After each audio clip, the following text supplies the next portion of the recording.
easy to get frantic when you're having those rough pockets. And trust me, I'll have some on Saturday. I will have a lot on Saturday, and it's those that can get through the rough pockets and find their strong and keep calm, carry on, that are going to be at the finish line in a suitable place, and they're going to be happy, and they're going to be happy they pushed through the rough times.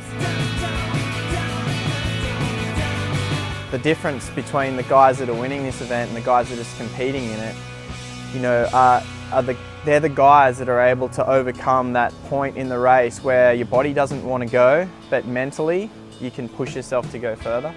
So I know every year that I've been here that I've been faced with those demons, you know, and and I've finished here 7 out of 7 times. So you know that you've got it in you. It's a matter of how much you want to push yourself right to the edge and, you know, beyond to get to the finish line just that little bit faster. Yeah, I mean, on a race day there's sort of always 3 elements you're dealing with. You're dealing with the conditions, you're dealing with your competitors, and you're dealing with your own headspace.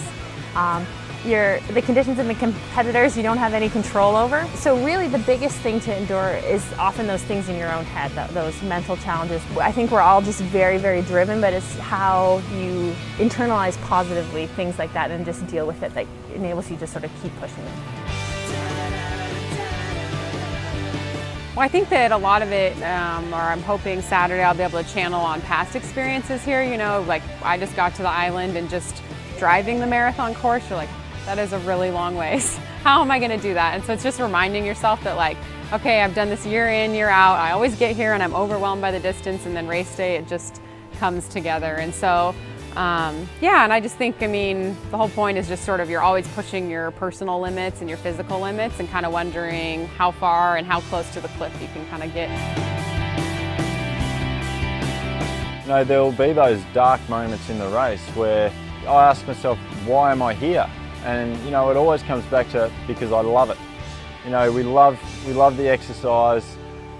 It's sort of a sick way of putting it, but you learn to love the pain.